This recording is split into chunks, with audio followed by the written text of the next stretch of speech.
മലയാളക്കരയിലെ വലിയ ആവേശം തീർത്തുകൊണ്ടുള്ള താരവിവാഹമാണ് കഴിഞ്ഞ ദിവസം നടന്നത്. അവതാരകനും നടനുമായ ഗോവിന്ദ് പത്മസൂര്യയും നടി ഗോപിക അനിലും തമ്മിലുള്ള വിവാഹമാണ് സിനിമാ ലോകം ഒന്നടങ്കം പങ്കെടുത്തുകൊണ്ട് നടത്തിയത്. പ്രേക്ഷകർക്ക് വളരെ സുപരിചിതരായ താരങ്ങൾക്കുള്ള ആശംസകളാണ് സോഷ്യൽ മീഡിയ പേജുകളിൽ നിറഞ്ഞത്. ഇപ്പോഴിതാ ഗോപികക്ക് ആശംസകളുമായി നടൻ ബിജേഷ് അവന്നൂരും എത്തിയിരിക്കുകയാണ്. സാന്ത്വനം സീരിയലിൽ ഒരുമിച്ച് അഭിനയിച്ചപ്പോഴുള്ള സൗഹൃദമായിരുന്നു ഗോപികയും ബിജേഷും. ലൊക്കേഷനിൽ നിന്നുള്ള സൗഹൃദം സഹോദരതുല്യമായെന്ന് പറയുകയാണ് നടനിപ്പോൾ. എന്നും അവൾ എനിക്ക് ഒരു അനിയത്തിക്കുട്ടിയായിരുന്നു. ഷൂട്ടിംഗ് സെറ്റിലോ ഫോണിലൂടെയോ അങ്ങനെ അധികമൊന്നും ഞങ്ങൾ സംസാരിക്കാറില്ല. പൊതുവെ ഞാൻ എന്നെക്കാൾ വയസ്സിന് താഴെയുള്ള എല്ലാ പെൺകുട്ടികളെയും മോളെ എന്നാണ് വിളിച്ചു പോരാറ്. എന്നാൽ ഗോപികയെ മോളെ എന്ന് വിളിക്കാറുള്ളപ്പോഴൊക്കെ ഉള്ളിൽ എവിടെയോ ശരിക്കും ഒരു അനിയത്തിക്കുട്ടിയോടുള്ള വാത്സല്യം തോന്നിയിരുന്നു.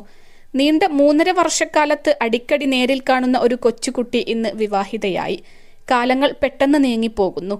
വിവാഹവേദിയിൽ നിന്നും അവൾ പടിയിറങ്ങിയപ്പോൾ ഒരു ചേട്ടന്റെ നൊമ്പരം ഉള്ളിൽ പിടഞ്ഞോ എന്ന് തോന്നിപ്പോയി. +2 ഡിഗ്രി കഴിഞ്ഞവർക്ക് വേൾഡ്സ് ഫസ്റ്റ് AR/VR ക്ലാസ് റൂമിലൂടെ സ്മാർട്ട് ഫോൺ എഞ്ചിനീയർ ആവാം. കൂടുതൽ അറിയാൻ വിളിക്കൂ ബ്രിഡ്കോ ആൻഡ് ബ്രിഡ്കോ. ഈശ്വരൻ ഒരുപാട് കാലം ഗോപികക്കും ഗോവിന്ദ് പത്മസൂര്യക്കും ഒന്നിച്ച് സന്തോഷത്തോടെ ജീവിക്കാൻ അനുഗ്രഹാശിസുകൾ നൽകട്ടെ എന്ന് ഹൃദയം നിറഞ്ഞ് ആശംസിക്കുന്നു എന്നുമാണ് ബിജേഷ് പങ്കുവച്ച കുറിപ്പിലൂടെ പറയുന്നത്.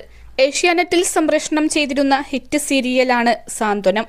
മുൻപ് സീരിയലിൽ അഭിനയിച്ചിരുന്നെങ്കിലും ഗോപിക ശ്രദ്ധിക്കപ്പെട്ടത് സാന്ത്വനത്തിലൂടെയായിരുന്നു. അഞ്ജലി എന്ന പ്രധാനപ്പെട്ട റോളിലൂടെ നടി പ്രേക്ഷക പ്രശംസ നേടിയെടുത്തു. ഗോപികയുടെ വിവാഹം നടക്കുന്ന ദിവസങ്ങളിൽ തന്നെ സീരിയലും അവസാനിച്ചു എന്നുള്ളതാണ് രസകരമായ കാര്യം. വർഷങ്ങളോളം വിജയമായി മുന്നോട്ടു പോയിരുന്ന സീരിയലിന്റെ സംവിധായകൻ അടുത്തിടെയാണ് മരിച്ചത്. പിന്നാലെ പരമ്പര തന്നെ അവസാനിപ്പിക്കാൻ അണിയറ പ്രവർത്തകർ തീരുമാനിക്കുകയായിരുന്നു. ഗോപികയും GPയും തമ്മിലുള്ള വിവാഹം തീരുമാനിച്ചതോടെ നടി അഭിനയം നിർത്തിയേക്കുമെന്ന അഭ്യൂഹങ്ങളും പ്രചരിച്ചു. എന്നാൽ അങ്ങനൊന്നും സംഭവിക്കാതെ കാര്യങ്ങൾ സന്തോഷത്തോടെ പരിസമാപ്തിയിലേക്ക് എത്തുകയായിരുന്നു. 21 ലക്ഷത്തോളം സന്തുഷ്ടരായ ഉപഭോക്താക്കളും 2 ലക്ഷത്തോളം തിമിര ശസ്ത്രക്രിയകളും പൂർത്തിയാക്കിയ മലബാറിലെ ഏക കണ്ണാശുപത്രി അൽ സലാമ ഹൈ ഹോസ്പിറ്റൽ റോഡ് പെരിന്തൽമണ്ണ.